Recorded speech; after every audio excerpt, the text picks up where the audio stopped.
ठीक है, देखो तो आप जनरल ऑप्टिक्स के बाद जो जनरल ऑप्टिक्स तुम लोगों ने करा था, refraction, reflection, prism, total internal reflection, slab, glass prism, real और एपरेंट डेप्थ, ये सब जो किया वो जनरल ऑप्टिक्स था। और अब हम लोग जो ऑप्टिक्स है वो उसकी पढ़ेंगे, मतलब जो अब आप पढ़ने जा रहे हैं वो ऑप्टिक्स ऑफ बेसिकली ऑब्जेक्ट और इमेज वाली, ऑब्जेक्ट इमेज की थ्योरी। तो इसकी थ्योरी पढ़ने से पहले ना ऑब्जेक्ट इमेज बाय डिवाइसेस। अब डिवाइस का मतलब क्या होता है? डिवाइसेस का मतलब हम लोग यहाँ पर मिरर की बात करेंगे और फिर लेंसेस की बात करोगे। ये दो हैं, दो डिवाइस है जहां से इमेजेस फॉर्म होती हैं। बट सबसे पहले ये क्वेश्चन आता है, देखो हाँ आदर्श शुक्ला जी, बारिश चालू हो गई ना, बहुत बढ़िया बहुत बढ़िया। देखो सबसे पहला क्वेश्चन ये है, होने दो, बारिश होने तो अच्छी बात है। हाँ टॉपिक पे आते हैं कि आप फिजिक्स में, साइंटिफिक मतलब डे टू डे लाइफ में आप सबको पता है कि ऑब्जेक्ट क्या होता है और इमेज क्या होता है। डे टू डे लाइफ में मतलब in a general talk you know what is object, you know what is image, because आप सुबह से लेकर शाम तक न जाने कितनी इमेजेस आपके मैसेजेस में आती है। ठीक है, व्हाट्सएप इमेज हो गई, कैमरे की इमेज हो गई, तो न जाने कितनी इमेजेस आप रिसीव करते हो और कितनी फॉरवर्ड करते हो। तो वो इमेज एक अलग चीज है, राइट। हम जिस इमेज की बात कर रहे हैं वो ऑप्टिक्स के हिसाब से कैसे डिफाइन करोगे? तो अगर आपको ऑप्टिक्स में पूछा जाए कि in this optics what is object and what is image, define कैसे करोगे आप इनको? क्या होना चाहिए? एक तो आप ये जो इमेज की बात कर रहे हो, ये वो इमेज नहीं है जो डेली आप सुबह सुबह रिसीव करते हैं, गुड मॉर्निंग की और रात को गुड नाइट की। ठीक है जी, और या तो आपका बर्थडे आ गया तो बर्थडे वाली विशेष आने लगती है, तो वो सब इमेजेस की बात नहीं हो रही है। ऑप्टिक्स में आप किसको इमेज कहोगे और ऑप्टिक्स में हम किसको ऑब्जेक्ट कहेंगे, ये क्वेश्चन है। तो देखिए ऑप्टिक्स में जो भी हम ऑप्टिक्स की बात कर रहे हैं यहाँ पर साइंटिफिकली, तो यहाँ पर दो तरीके के रे की बात करते हो आप। दो तरीके की रे होती है, इनफैक्ट तीन चीजें हैं हमारे पास। सबसे पहले एक डिवाइस है, सबसे पहले आपके पास एक डिवाइस है। ठीक है, प्रवीण कह रहे हैं optical appearance of the object. Okay, object is physical but image is not physical, युवा कह रहे हैं। राइट, ठीक है, बिल्कुल सही कह रहे हैं आप लोग, दोनों लोग सही हैं। सुनिएगा, ऑप्टिक्स में जब आप डिवाइस की बात करते हो, डिवाइस दो तरीके की है।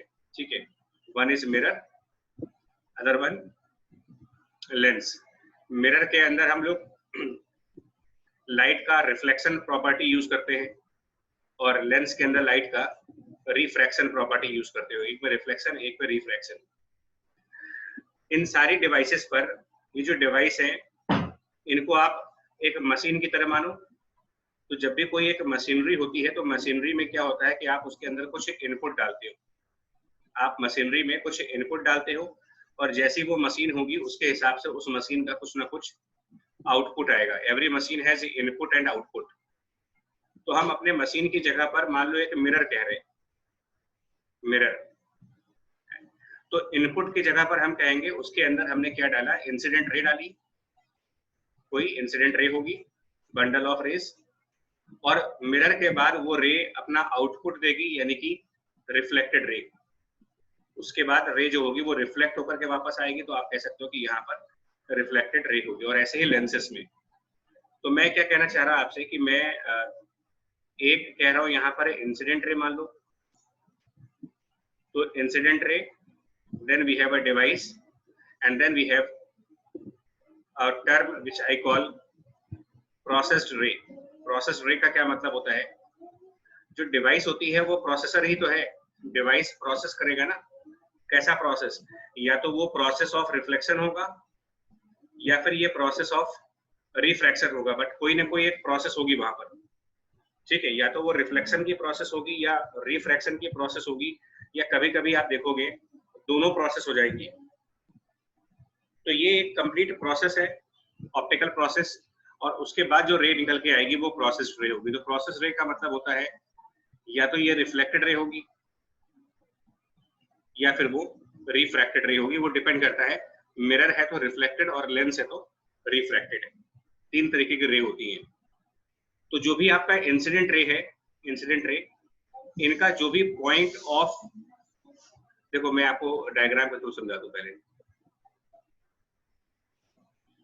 थ्रू डायग्राम देखो।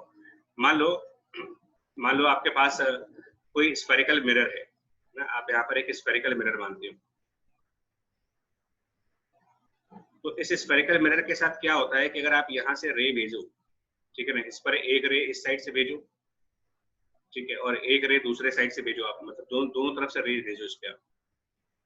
तो एक रे आपने इधर से भेजा और एक रे आपने इधर से भेजा, तो ये जो रेज है ये आपकी इंसिडेंट रे कहलाती है ना। ये आपका एक इंसिडेंट रे है, ये भी आपके लिए इंसिडेंट रे है। तो दो इंसिडेंट रे होंगी, दोनों इंसिडेंट रे जहां पर आपको मीट करेंगी, मतलब जिस पॉइंट पर वो मीट करेंगी, ये वाला पॉइंट, इसे हम मतलब साइंटिफिक लैंग्वेज में ऑब्जेक्ट का नाम देंगे। In scientific language it is called as object, which is the point of intersection of incident rays, कह सकते हो। जो इंसिडेंट रे है उनका पॉइंट ऑफ इंटरसेक्शन, जहां पर वो कट करेंगे एक दूसरे को,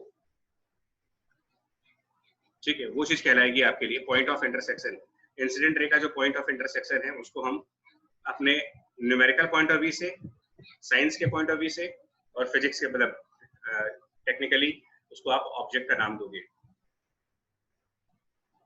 और जो आपकी प्रोसेस रे है, जो प्रोसेस रे है उनका जो पॉइंट ऑफ इंटरसेक्शन होगा, पॉइंट ऑफ इंटरसेक्शन, जो भी प्रोसेस रे है उनके बारे में बात करोगे, तो ये पॉइंट ऑफ इंटरसेक्शन हम लोग टेक्निकली नाम देंगे image of object. For example यहाँ पर प्रोसेस रे क्या होगा, रिफ्लेक्शन। तो ये जो रेज हैं ये रिफ्लेक्ट हो जाएंगी, ठीक है, ये वाली रे इधर रिफ्लेक्ट हो गई और ये वाली रे इधर रिफ्लेक्ट हो गई, तो ये रिफ्लेक्टेड रे हो गई, रिफ्लेक्टेड रे 1, और यहाँ पर आप कह सकते हो कि ये हमारी मान लो रिफ्लेक्टेड रे 2 है, ये दोनों रिफ्लेक्टेड रे हैं। तो इनका इंटरसेक्शन कहाँ पे होगा, इनके लिए पॉइंट ऑफ इंटरसेक्शन कहाँ मिलेगा आपको, पॉइंट ऑफ इंटरसेक्शन। तो ये आगे तो मिलेंगे नहीं, इनका पॉइंट ऑफ इंटरसेक्शन लाने के लिए क्या करना पड़ेगा आपको, रिफ्लेक्टेड रे को बैक साइड पर आपको एक्सटेंड करना पड़ेगा। और जब आप रिफ्लेक्टेड रे को बैक साइड पर एक्सटेंड करोगे तो ये जिस भी पॉइंट पर मीट कर रहे हैं, ये पॉइंट जहां पर वो मिल रहे हैं, ये पॉइंट टेक्निकली कहलाएगा इमेज ऑफ ऑब्जेक्ट। इसको आप इमेज पॉइंट नाम दोगे। बट ध्यान दो, ये जो इंटरसेक्शन पॉइंट है, क्या ये वाकई में इंटरसेक्शन पॉइंट है, मतलब कि ये जो रिफ्लेक्टेड रे है और ये जो रिफ्लेक्टेड रे है, क्या ये एक्चुअल में मीट कर रहे हैं, क्या ये एक्चुअल में यहाँ पर कट करेंगे? बिकॉज रिफ्लेक्ट होने के बाद रे तो इधर जा रही है, रिफ्लेक्ट होने के बाद ये वाली रे इस तरफ जा रही है, मतलब अगर आप इसको 1 और 2 का नाम दो, 1 और 2, तो रिफ्लेक्शन के बाद रे 1 और रे 2 तो डाइवर्ज कर रहे हैं आपस में, वो आपस में तो मिल ही नहीं रहे, दूर दूर जा रहे हैं ना ये। मतलब ये तो ऐसी बात हो गई ना कि आप देखो, दो लोग हैं, दो लोग एक साथ चले और एक इस रास्ते पे चला जाए, एक इस रास्ते पे चला जाए, तो ये कब मिलेंगे? मिलने का सवाल ही नहीं उठता इनका, ये इतने अलग अलग रास्ते पे चलने, कभी मिलेंगे ही नहीं है। हाँ जी युवा, तो इसको आप कहते हो कि इमेज है, और क्योंकि ये रियल में नहीं हो रहा, इमेजिनेशन में हो रहा है, तो इसको हम नाम देते हैं वर्चुअल, वर्चुअल इमेज। और ये जो ऑब्जेक्ट आप देख रहे हो, क्योंकि दोनों रेज एक्चुअल में इंटरसेक्ट हो रही हैं यहाँ पर, तो इसको हम नाम देते हैं रियल ऑब्जेक्ट। तो इन सब बातों के लिए ध्यान रखना है, मेरा क्लास 12th के स्टूडेंट्स भी कंफ्यूज रहते हैं इस केस में, तो आप ये बेसिक डेफिनेशन ध्यान रखना न्यूमेरिकल के पॉइंट ऑफ व्यू से कि व्हाट इज ऑब्जेक्ट। तो उसका सिंपल आंसर है point of intersection of incident ray. What is image, then it is the point of intersection of process ray. Process ray का मतलब अगर मिरर है तो रिफ्लेक्टेड रे, लेंस है तो रिफ्रैक्टेड, मिरर में रिफ्लेक्टेड, लेंस में रिफ्रैक्टेड। यही इसकी सिंपल डेफिनेशन है, इसके अलावा और कोई डेफिनेशन नहीं फॉलो करेंगे हम ऑब्जेक्ट और इमेज की। देखो मैं एक एग्जांपल दूंगा आपको, ठीक है, मैं एक एग्जांपल दूंगा। लेट्स से कि हमारे पास, ध्यान से सुनिएगा, जो मेरा एग्जांपल है उसको ध्यान से सुनने वाला है। तो मान लो हमारे पास एक मिरर है यहाँ पर, ठीक है, इसको हमने अपना मिरर मान लिया। इस तरीके से हम मान लेते हैं कि ये हमारे पास मिरर 1 है, प्लेन मिरर मानते हैं। प्लेन मिरर का एग्जांपल लो, प्लेन मिरर एग्जांपल, ये मेरा फर्स्ट है प्लेन मिरर। तो इस प्लेन मिरर के एग्जांपल में हम लोग क्या करने जा रहे हैं, फर्स्ट केस लेंगे और हम यहाँ पर कोई ऑब्जेक्ट प्लेस करेंगे। तो मान लो यहाँ पर कहीं एक ऑब्जेक्ट है, ठीक है जी, यहाँ पर ये पॉइंट आप क्या कर सकते हो कि ऑब्जेक्ट मान लो और आप इसको रियल ऑब्जेक्ट मान लो। रियल ऑब्जेक्ट का मतलब क्या होगा, what is a real object? तो आप इसको ऐसे भी कह सकते हो, रियल ऑब्जेक्ट का मतलब अगर आपको डिफाइन करना हो कि how will you define the real object in optics, मतलब वैसे नहीं, आपको पता है लेकिन आप उसको वर्ड्स में क्या लिखोगे, रियल ऑब्जेक्ट का मतलब क्या लिखोगे आप इसको, ठीक है। तो अ पॉइंट फ्रॉम वेयर, ऐसा point from where rays originates, निकलती है वहां से rays, originates in diverging way, in diverging वे,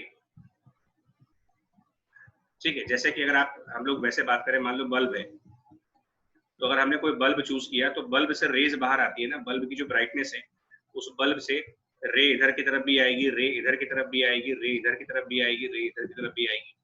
तो बल्ब के थ्रू रे आती है, तो ये सब क्या हो रहा है, डाइवर्ज हो रहे हैं, ये सारी रे डाइवर्ज कर रही है, डाइवर्जिंग रे ले रहे हो आप। तो डाइवर्जिंग रे वहां, क्योंकि बल्ब आपका रियल में है ना, बल्ब आपको कोई इमेजिनेशन तो है नहीं, कोई ऐसा तो है नहीं कि आप सोच रहे हो कि बल्ब है, एक्चुअल में बल्ब है वहां पर। तो जहां पर एक्चुअल में बल्ब होगा वहां पर जो लाइट निकलेगी वो हमेशा डाइवर्ज करेगी। आप अपने घर में टॉर्च का एग्जांपल लो, टॉर्च, तो टॉर्च भी ऐसा ही होता है, टॉर्च के आगे भी बल्ब होता है, मतलब टॉर्च के आगे भी यहाँ पर बल्ब लगाते हैं। तो जो टॉर्च का बल्ब होता है कभी भी आप नोटिस करोगे तो उसकी रे हमेशा डाइवर्ज करती है। तो जो भी हमारी एक्चुअल चीजें होंगी, एक्चुअल सोर्स जहां से लाइट निकलती है, वो सब आपको डाइवर्ज करके रे देंगे, कोई भी कन्वर्ज रे करके नहीं देता। They all give diverging raise. कैसा भी सोर्स ले लो आप, टॉर्च हो, बल्ब हो, कैंडल हो, जहां से भी लाइट निकलती है वो सब डाइवर्जिंग फॉर्म में निकलती है। इसीलिए कहा जाता है कि जहां पर डाइवर्जिंग रेज होती है वहां पर आप कह सकते हो कि ये रियल ऑब्जेक्ट है। तो अगर ये रियल ऑब्जेक्ट है तो इसका मतलब इससे जो रेज बाहर आएंगी, आप ये कह सकते हो कि इससे जो रेज बाहर आएंगी वो डाइवर्ज करके आएंगी, मतलब इस तरफ आएंगी। तो इधर एक रे आ गई, इसको आप एक रे मान सकते हो, एक रे इधर की तरफ आ गई, ये सब डाइवर्ज करने वाली रेज है, ठीक है। एक रे आप और डायरेक्ट भी दिखा सकते हो इस तरह से, तो ये सब आपकी डाइवर्ज करने वाली रेज हो गई, ठीक है। तो रे नंबर 1 मान लिया, रे नंबर 2 मान लिया, रे नंबर 3, जहां पर भी आप डाइवर्जिंग रे देख रहे हो आप समझ जाना कि वो रियल ऑब्जेक्ट है। उसके बाद क्या होगा, इनका प्रोसेस होगा। अब प्रोसेस क्या होगा, मिरर एक डिवाइस है, आप इसको मशीनरी मान लो। तो ये इस मशीनरी के अंदर जो इंसिडेंट रे आई है हमारी, जो रे हमारी यहाँ पर इंसिडेंट होके आई है, इंसिडेंट रे हमारे लिए इनपुट है, उसको थ्रू मशीन प्रोसेस करेंगे और उसका एक प्रोसेस क्या होगा कि ये सारी रेज रिफ्लेक्ट बैक होंगी। अब ये रिफ्लेक्ट किधर होंगी वो देखिएगा। तो रे नंबर 1 इस तरफ रिफ्लेक्ट करेगी according to law of reflection, ray number 2 वापस रिफ्लेक्ट कर जाएगी इसी डायरेक्शन में, जिस डायरेक्शन में आई है उसी डायरेक्शन में रिफ्लेक्ट कर जाएगी according to law of reflection, और रे नंबर 3 इस तरफ रिफ्लेक्ट कर जाएगी according to law of reflection. इस तरीके से ये तीनों रेज रिफ्लेक्ट होंगी। तो रे नंबर 1 यहाँ पर है, रे नंबर 2 यहाँ पर है रिफ्लेक्शन के बाद, और रे नंबर 3 यहाँ पर है रिफ्लेक्शन के बाद। तो रिफ्लेक्शन के बाद अगर हम 1 2 3 के को मिलाएं, इनका इंटरसेक्शन लाएं, 1 2 3 का इंटरसेक्शन पॉइंट लाएं अगर, तो ये मिलेंगे ही नहीं अगर आप ध्यान दो। तो उसके लिए क्या करना पड़ेगा तुमको, रे नंबर 1 को बैक साइड पर एक्सटेंड करना पड़ेगा तुम्हें, रे नंबर 1 को, क्योंकि वैसे तो मिलेंगे नहीं, अब वो डाइवर्स कर रहे हैं। तो रे नंबर 2 को पीछे की तरफ एक्सटेंड करोगे, फिर आप रे नंबर 3 को बैक साइड एक्सटेंड करोगे। इस तरीके से जब ये सारी रेज बैक साइड एक्सटेंड की जाएंगी तब ये जाकर के किसी पॉइंट पर मिल जाएंगे। और ये रेज जिस पॉइंट पर मिल रही है यहाँ पर, ये पॉइंट डेफिनेशन वाइज, क्योंकि ये पॉइंट इंटरसेक्शन है रिफ्लेक्टेड रेज का, तो इसको हम डेफिनेशन वाइज नाम देंगे कि ये हमारे लिए इमेज पॉइंट है। बट क्योंकि ये इंटरसेक्शन एक्चुअल में तो हो नहीं रहा, तो ऐसे में इसको आप नाम दे सकते हो कि ये एक वर्चुअल इमेज है। दैट मीन्स प्लेन मिरर के अंदर अगर आप रियल ऑब्जेक्ट रखोगे तो उसकी एक वर्चुअल इमेज बनती है, virtual image in case of plane mirror. साथ में ये भी कहा जाता है कि जो भी पॉइंट ऑफ इंसिडेंस है, अगर आप उस पॉइंट ऑफ इंसिडेंस पर एक लाइन ड्रॉ करें जो कि नॉर्मल लाइन हो, तो जो भी इसका एंगल ऑफ इंसिडेंस होगा, अगर ये एंगल ऑफ इंसिडेंस थीटा है तो लॉ ऑफ रिफ्लेक्शन से ये एंगल भी थीटा होगा। ठीक है, ऐसे ही यहाँ पर भी अगर आप देखोगे तो जो एंगल ऑफ इंसिडेंस और एंगल ऑफ रिफ्लेक्शन बराबर मिलेंगे आपको। तो ऐसे में सिमिलरिटी ऑफ ट्रायंगल के थ्रू ये प्रूफ कर सकते हो कि अगर ऑब्जेक्ट का डिस्टेंस d होगा तो करस्पॉन्डिंगली जो इमेज बनेगी ये डिस्टेंस भी आपका d के बराबर ही आएगा, बिकॉज दोनों ट्रायंगल्स सिमिलर ट्रायंगल्स हैं। ठीक है, कॉन्ग्रुएंट ट्रायंगल्स भी कह सकते हो आप इनको, तो जो डिस्टेंसेस हैं वो बराबर मिलेगी, इनफैक्ट कॉन्ग्रुएंसी है इनके बीच में। तो distance d above the mirror and distance d below the mirror same होगा। तो प्लेन मिरर के केस में आपका पहला रूल क्या आ रहा है in case of plane mirror? First point, जो डिस्टेंस ऑफ इमेज है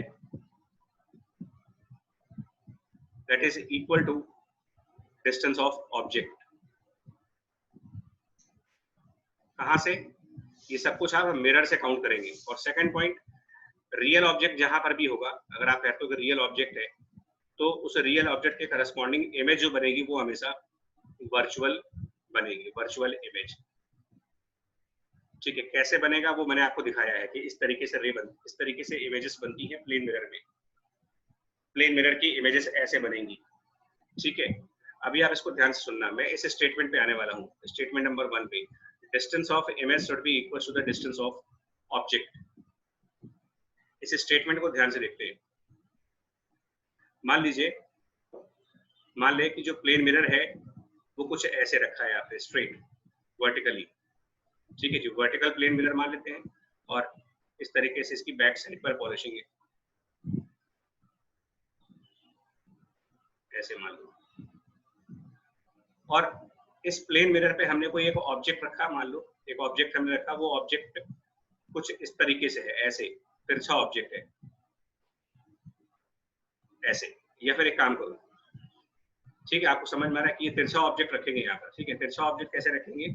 तो हमने इसको एक नाम दे दिया, ये A है, ये B है, ये मेरा ऑब्जेक्ट है। अब इसकी इमेज कैसे बनाओगे? इसकी इमेज अगर मुझे दिखानी हो और ये मिरर है और मुझे ये पता है कि ऑब्जेक्ट का डिस्टेंस और इमेज का डिस्टेंस बराबर होना चाहिए। पहली बात, इस ऑब्जेक्ट को जिसमें एक साइज है, जिसमें एक लेंथ है, इसको हम कहते हैं एक्सटेंडेड ऑब्जेक्ट। एक्सटेंडेड वर्ड का मतलब इसका ऑब्जेक्ट का एक साइज है, मतलब ऑब्जेक्ट में एक लेंथ होगी, ऑब्जेक्ट विथ लेंथ, या फिर object with area, object with volume, कुछ भी कह सकते हो। तो इनकी इमेजेस कैसे बनाओगे? इनकी इमेजेस कैसे बनाएंगे? तो इनकी इमेजेस कैसे बनाते हैं ना, उसको समझो आप। इसकी इमेज कैसे बनेगी, किस तरीके से इसका इमेज ड्रॉ किया जाता है और क्या तरीका होता है इसके इमेज को बनाने का, वो देखिएगा। तो मैं अलग करके दिखा रहा हूँ एक बार, ठीक है, अलग से देखना। सपोज ये मिरर हो गया। अब आप क्या करो, सबसे पहले सिर्फ पॉइंट नंबर ए पर फोकस करो, पॉइंट नंबर ए पर। मान लो पॉइंट नंबर ए आपका यहाँ पर था, ठीक है। तो पॉइंट नंबर ए से क्या होगा कि पॉइंट नंबर ए से एक रे फॉरवर्ड जाएगी, ठीक है, ये इंसिडेंट रे होगी। और पॉइंट नंबर ए से एक रे मान लो इधर जाएगी, पॉइंट नंबर ए से। ये दोनों रेज मिरर से रिफ्लेक्ट हो जाएंगे इस तरफ, और ये वाली रे बैक साइड रिफ्लेक्ट हो गई।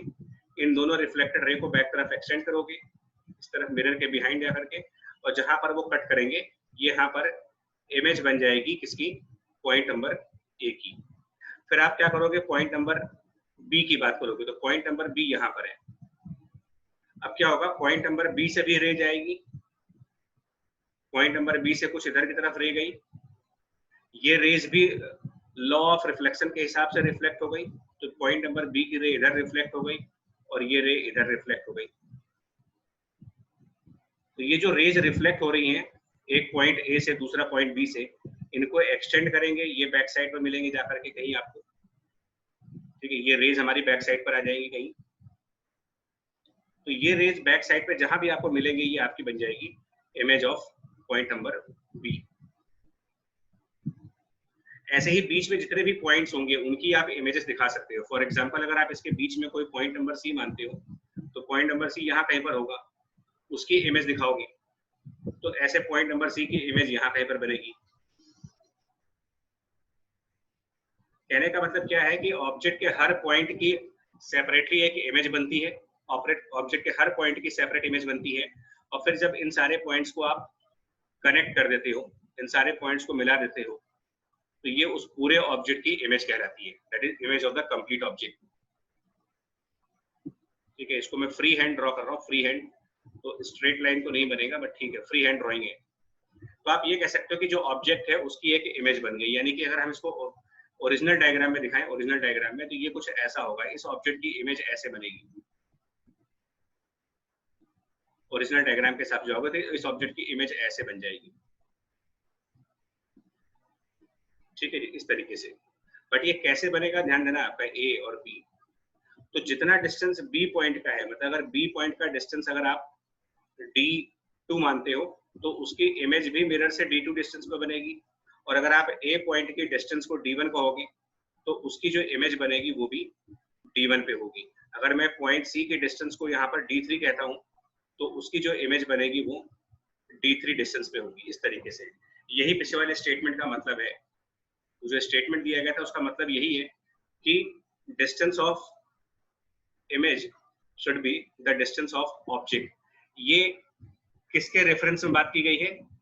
इन reference to each point of object, in reference to each point of object. एक स्पेसिफिक पॉइंट जितने डिस्टेंस पर होगा उसकी इमेज भी उतनी ही डिस्टेंस पे होगी। मतलब कि स्पेसिफिक पॉइंट मतलब जितना डिस्टेंस हमारे पॉइंट ए का मिरर से है उतना डिस्टेंस पॉइंट ए की इमेज का होगा, जितना डिस्टेंस पॉइंट सी का आपके मिरर से है उतना डिस्टेंस पॉइंट सी की इमेज का होगा, जितना डिस्टेंस बी का है उतना डिस्टेंस बी का होगा। तो इस तरीके से आप इधर की तरफ एक इमेज ड्रॉ करके दिखा सकते हो कि ये इसका इमेज बनेगा। ठीक है जी, पॉइंट क्लियर हो गया आपको, ये चीज कैसे इमेजेस दिखानी होती है। मान लो अगर हम यहीं पर एक और एग्जांपल ऐड करना चाहें, हमने कहा कि मिरर इस तरीके से है। ठीक है जी, मान लीजिए इस तरीके से मिरर ऐड कर देंगे और आप बताना मुझे कि कैसा इमेज बनाओगे आप, किस तरीके की इमेज बनेगी। और ऑब्जेक्ट जो है, ऑब्जेक्ट इस तरीके से है वर्टिकली ऊपर की तरफ, ये ऑब्जेक्ट है। अब आप मुझे बताओ इसकी इमेज आप कैसे, आपसे कैसी बननी चाहिए।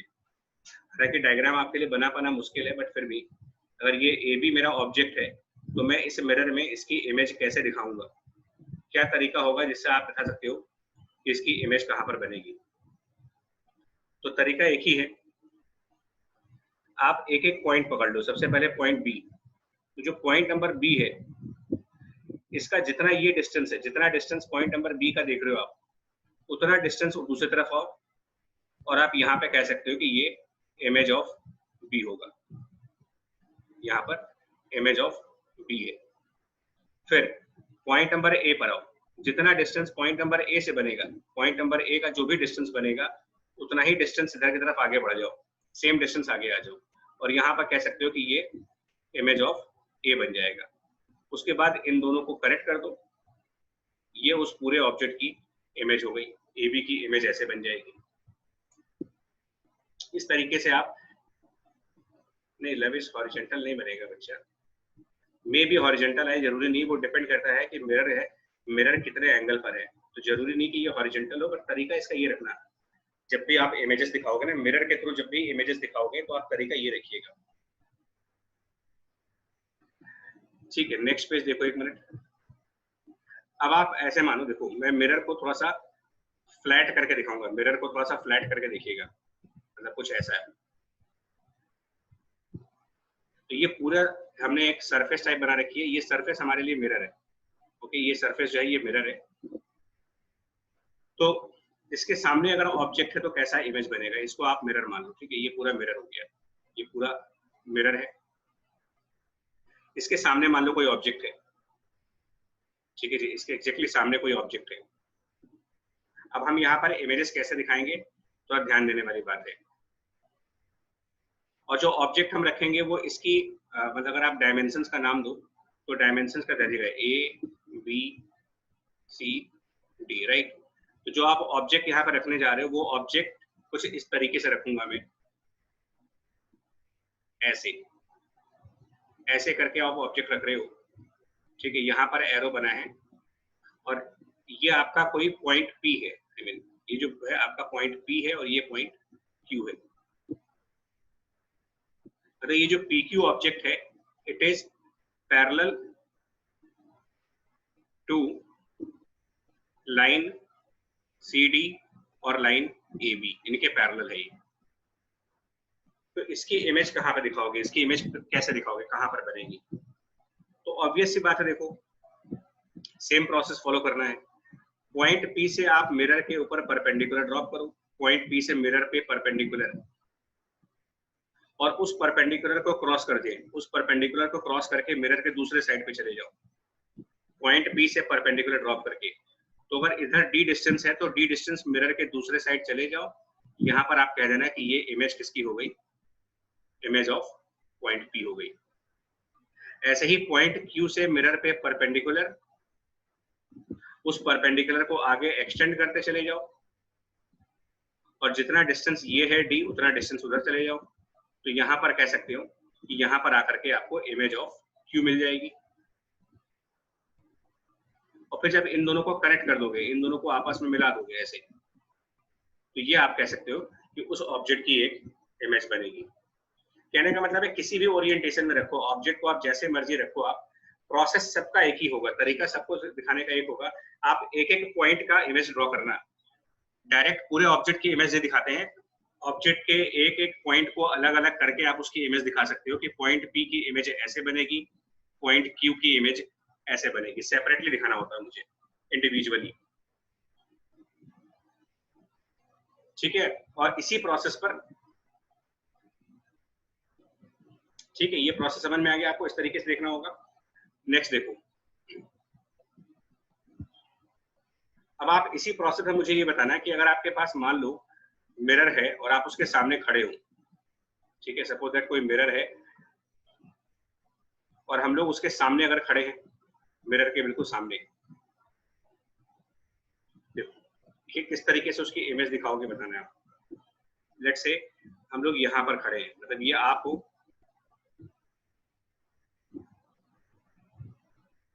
अब आपकी इमेज कैसे बनेगी? मान लो अगर आपकी ऐसी इमेजेस दिखानी हो तो आप अपनी इमेज कैसे दिखाओगे मिरर के अंदर?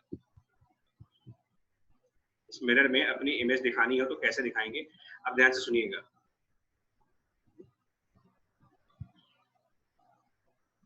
युवा लेटरल इन्वर्जन की बात नहीं है, देखो मैं सुनना, मेरी बात तो सुनो पहले, मैं क्या कह रहा हूँ।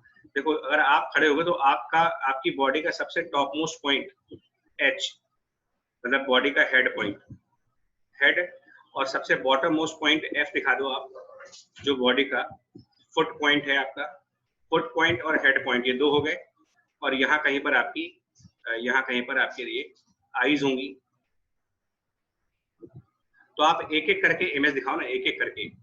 जब आप अपने H पॉइंट की इमेज दिखाओगे तो H पॉइंट की इमेज पॉइंट H के सामने चलते चले जाओ, सामने चलते चले जाओ और दूसरी तरफ पहुंच जाओ। तो यहाँ पर आपको H की इमेज बन जाएगी, उसको H डैश मान लो।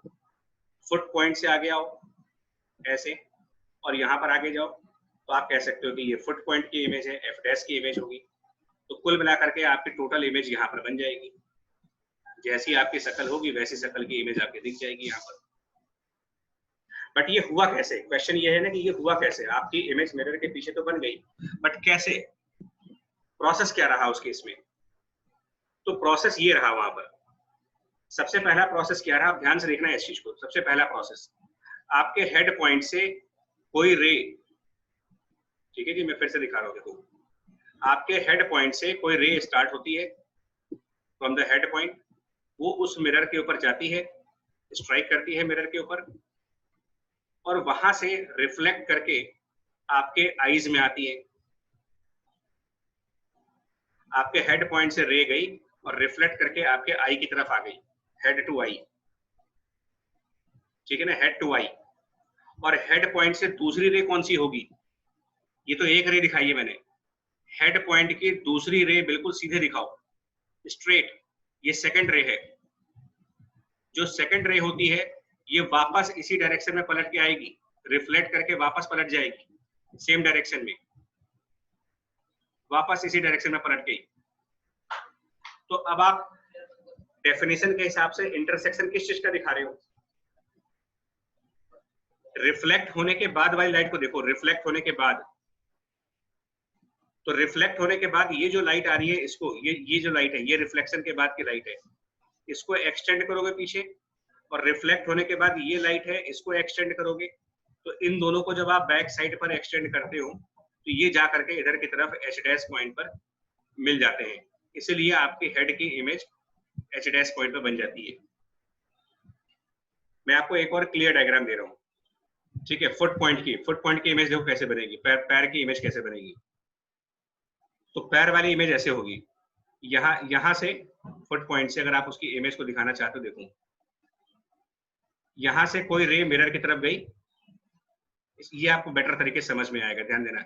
ये इंसिडेंट रे है, इसका रिफ्लेक्शन होकर के आपके आई में आ गया, रे रिफ्लेक्ट करके आई में आ गई, और दूसरी रे फुट पॉइंट से डायरेक्ट मिरर पे गई, जो रे डायरेक्ट गई वो रिफ्लेक्ट होकर के वापस आ गई, ये दो रे आ गई। अब आप क्या करोगे, इन दोनों रेज को एक्सटेंड करोगे, तो रिफ्लेक्शन के बाद की जो रेज है उनको बैक साइड पर एक्सटेंड करें अगर, तो एक इधर की तरफ आएगी, और ये जो रे है जो एंगल पे जा रही है इसको एक्सटेंड करेंगे तो इसका एक्सटेंशन भी पीछे की तरफ आएगा, और ये दोनों जाकर के एफ डैश पॉइंट पर मिल जाएंगे। तो एक्चुअली इमेज फॉर्मेशन एक एक पॉइंट का अलग अलग होता है। हेड की अलग इमेज बनती है, मतलब हेड से जो रे निकलती है वो अलग इमेज फॉर्मेशन करती है, आपके फुट पॉइंट से जो रे निकलती है वो अलग इमेज फॉर्म करती है, ठीक है? तो बॉडी के हर एक पॉइंट से रे निकलती है, और हर एक पॉइंट की रे मिरर पे रिफ्लेक्ट होती है, और वो हर एक पॉइंट के लिए अपनी अपनी इमेजेस बनती है। मतलब एच पॉइंट की इमेज एच पॉइंट के रेज की वजह से बनेगी, एफ पॉइंट की इमेज एफ पॉइंट के रेज की वजह से बनेगी, ठीक है? यहां तक बात समझ में आ गई। अब जब ये रेज आपकी ऐसे बन गई तो क्वेश्चन ये है कि मुझे यहाँ पर क्वेश्चन भी आता है, ये इस तरीके से इमेज बन गई। अब मेरे पास क्वेश्चन ये आता है कि मिरर कितनी साइज का रखना चाहिए आपको, मतलब साइज ऑफ मिरर क्या होना चाहिए to view full body image. मतलब आपको अपनी फुल बॉडी अगर देखनी है तो मिरर कितने साइज का रखोगे आप, मिनिमम साइज क्या होना चाहिए, कितना बड़ा मिरर आप यूज करोगे जिससे आप अपनी बॉडी की पूरी इमेज देख पाओ, सर से लेकर के पैर तक पूरा आपको दिखे, ठीक है ना? कितना साइज होना चाहिए इस मिरर का? Anushka Saxena, very good. नहीं कृष्णा, ऑब्जेक्ट जितने साइज का नहीं होता है ऑब्जेक्ट। लविश त्रिपाठी का आंसर सही है, हाँ। ऑब्जेक्ट जितना बड़ा है उतना बड़ा मिरर नहीं चाहिए होता है। अगर आप 6 फीट का आदमी है तो 6 फीट का मिरर नहीं चाहिए होता है उसको। मिरर जो होता है वो कम साइज का होता है जहां पर आप अपनी पूरी इमेज देख सकते हो। तो आप मेरी बात ध्यान से सुनिएगा, जो मैं कहने जा रहा हूँ मेरी बात ध्यान से सुनना, मैं क्या कहने जा रहा हूँ। ये जो पॉइंट है इसको आप बी नाम दो, और ये पॉइंट ए नाम दो। तो आपको ऐसा नहीं लग रहा कि जो ए से बी तक का पोर्शन है, ए से बी तक का जो पोर्शन है यहीं से आपकी इमेज बन रही है भाई? पॉइंट ए से पॉइंट ए पर जो रिफ्लेक्शन हो रहा है, पॉइंट ए पर जो रिफ्लेक्शन है वो आपके हेड वाली रे का है, और पॉइंट बी पर जो रिफ्लेक्शन है वो आपके फुट वाली रे का है। तो पैर से जो रे आ रही है वो बी पॉइंट से रिफ्लेक्ट होंगी, और जो हेड से रे आ रही है वो ए पॉइंट पर रिफ्लेक्ट हो जाएंगी, और बाकी जो रेज होंगी वो ए और बी के बीच में रिफ्लेक्ट हो जाएंगी। तो this is the required portion of mirror. इसके बियॉन्ड का मिरर किसी काम का नहीं है। तो रिक्वायर्ड मिरर छोटा है, आपसे छोटा है, और आप इसको कैलकुलेट करना, ये h/2 आएगा। अगर आपकी पूरी हाइट h होगी तो ये जो मिरर होगा ये h/2 होगा। इसको अभी हम लोग प्रूफ करेंगे, इसको अभी मैथमेटिकली भी प्रूफ करेंगे, बट तब तक आप इस बात को ध्यान दो कि why AB portion of mirror is required to have complete view, ठीक है ना? इसको ध्यान देने वाली बात है, आप ध्यान दो, तब तक सोचो। हम लोग अभी नेक्स्ट क्लास में